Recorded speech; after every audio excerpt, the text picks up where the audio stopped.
Hello everyone, my name is Elisa Vaughn and this is my capstone project presentation on using assessment to inform instruction.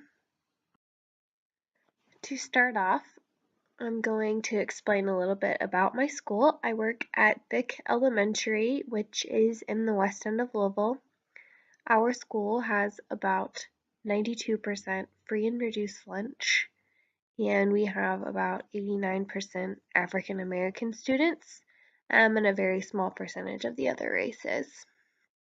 Our school has faced a lot of challenges, including that we have had 3 different principals in the span of 2 school years, and about 50% of our classroom teachers have fewer than 5 years of teaching experience. So we're a relatively young staff.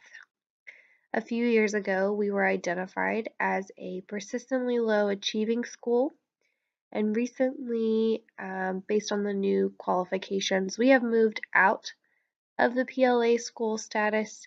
However, we still receive level 2 supports because we still have a lot to improve upon and many different areas to grow on.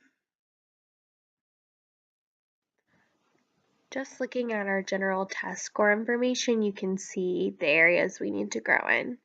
Right now we're looking at about 72% novice overall in reading, about 52% novice in writing, and according to our end of year progress monitoring reports, about 75% of our students are below grade level, and 79% performed below expected level in MAP scores. So we have a lot of room to grow in our instruction. We've made a lot of improvements, and as dismal as some of this looks, this is extremely improved from where we have been, and we are making really good steps towards making things better. So I had to really think about, when I was creating this plan, about what could really help our school grow. So when I looked at the e-sale, I really identified 2 different criterion that I felt like were strongly needed at our school.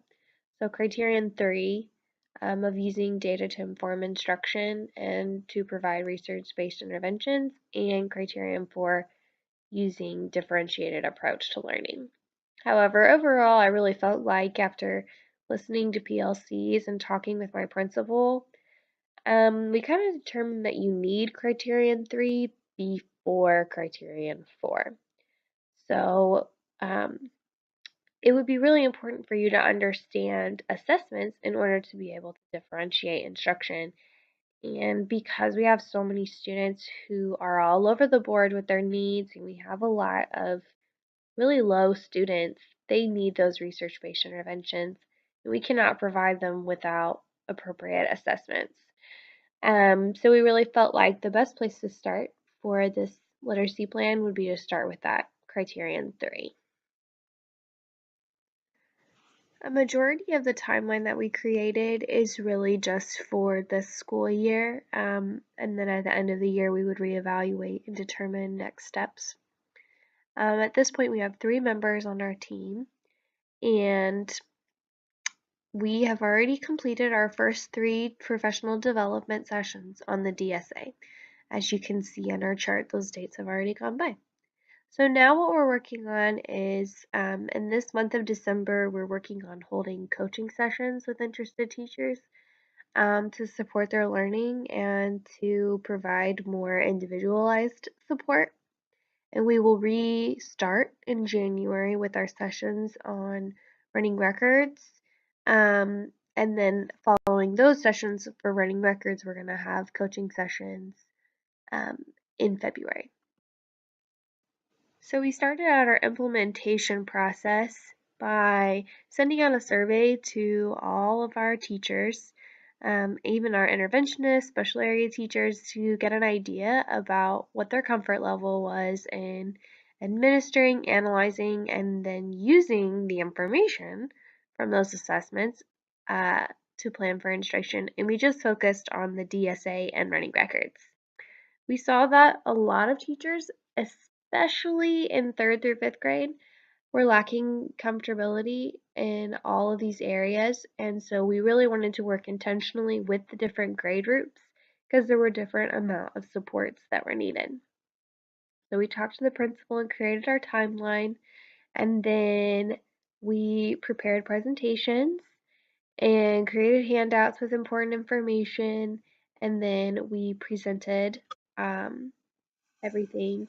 And during our presentations, we tried to make it really interactive. We gave examples of assessments, and we gave time to analyze assessments with us in there and tried to offer as much support as possible during our professional developments, so that teachers felt like they were actively doing something to support their room, that it wasn't just sitting and listening to us talk, it was working to design something or analyze something for their classroom. I included the links to our actual presentations if you all wanted to look at them, because um, we worked really hard on them and we felt like those give the best representation of what we did. Um, so during each presentation, we stopped and asked questions, and we practiced the different skills that we needed. We had some really great discussions, and we tried to do a lot of the work in small groups so that one member of our team could be with K1, 2, 3, and 4, 5, with some floating between based on teacher need. And so that way, we could give them the support that they actually needed. A lot of our kindergarten and first grade teachers didn't need as much support, whereas some of our third, fourth, and fifth graders teachers needed extra support. So we worked to try to divide things up and to move at a pace where everyone could um, have a session, then implement a little bit, and then come back.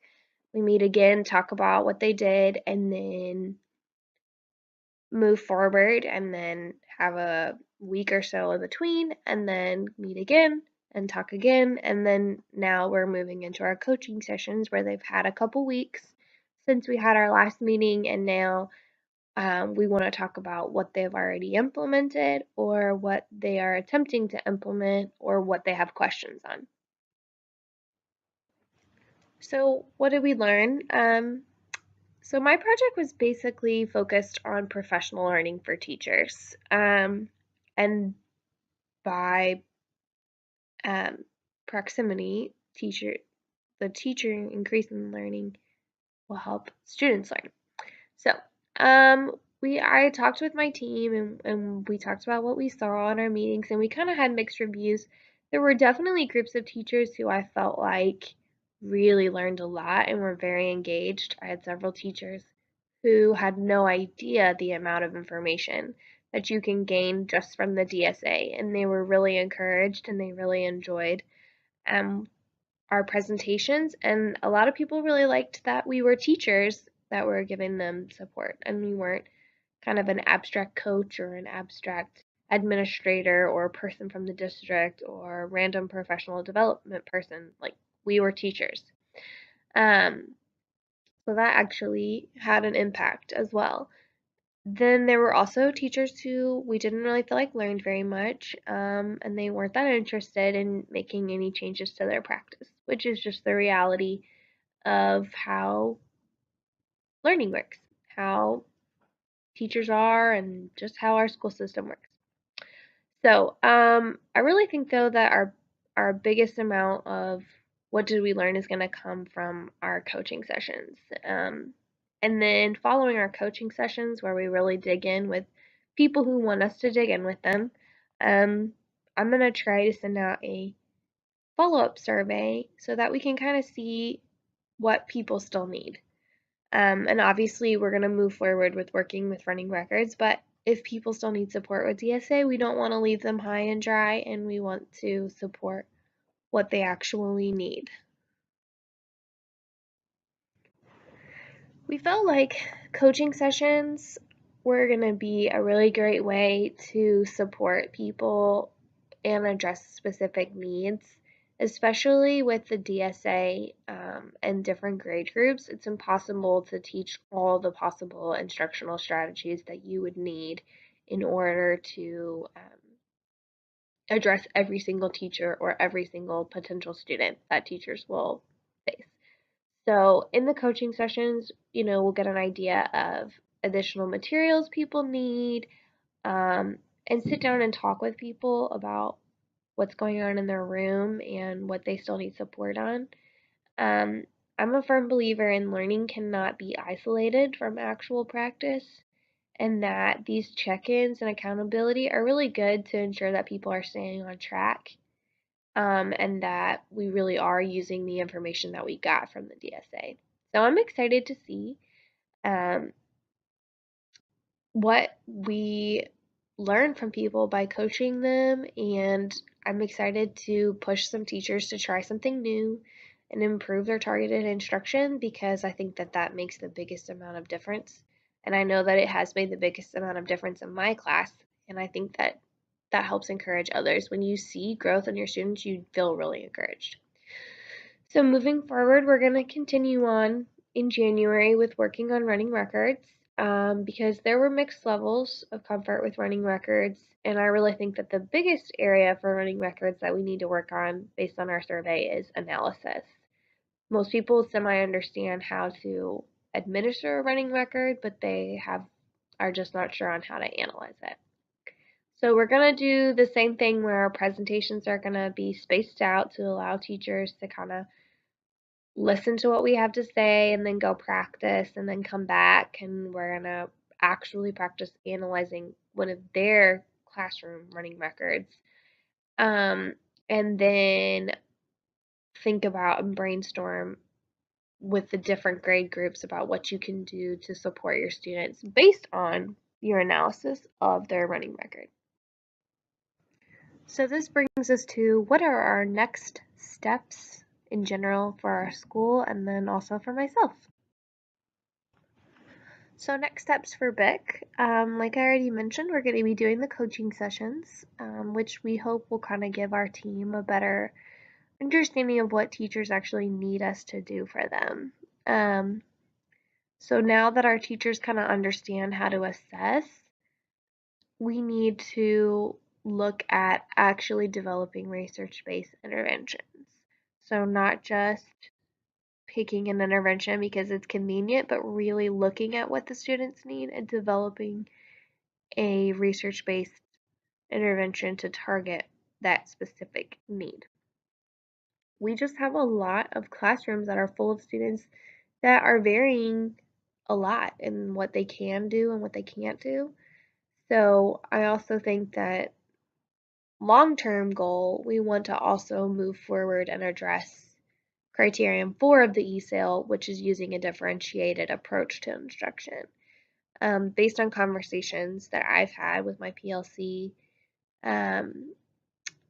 we need to look at understanding small group instruction and how we differentiate small group instruction for phonics, for comprehension, for refining reading. Like, how do we really differentiate each part of reading instruction to ensure that all students are learning everything that they need to learn? So, next steps for myself. I'm working this year on building my leadership skills within my school building. I'm team lead for my grade, and then I'm mentoring a new teacher, and I'm going to have a student teacher in the spring. I am starting my national board certification in early middle childhood literacy. So I'm starting with 2 components this year and really trying to delve into that. And then at some point in the future, I would really like to seek a position as a literacy leader in a school. I enjoy supporting teachers. I've really found a passion in that, in helping people grow, and I love my students very dearly, but I'm really passionate about pushing teachers to learn new things about teaching reading and sharing what I have learned through this program and through additional research, um, and empowering teachers to make great instructional decisions for their students. So thank you for listening to my presentation on my capstone project on using assessment to differentiate instruction. I've really learned a lot in this project, and I'm really proud of the work that my team and I did. And I feel like we really made a strong impact in our school, and I'm excited to see the continued impact that we can have by working together and supporting the teachers at our school. I'm really excited to see the growth that we will see at our school with more teachers understanding how to assess their students and then also how to use those assessments to teach them what they need. So I'm really excited for the future of our school.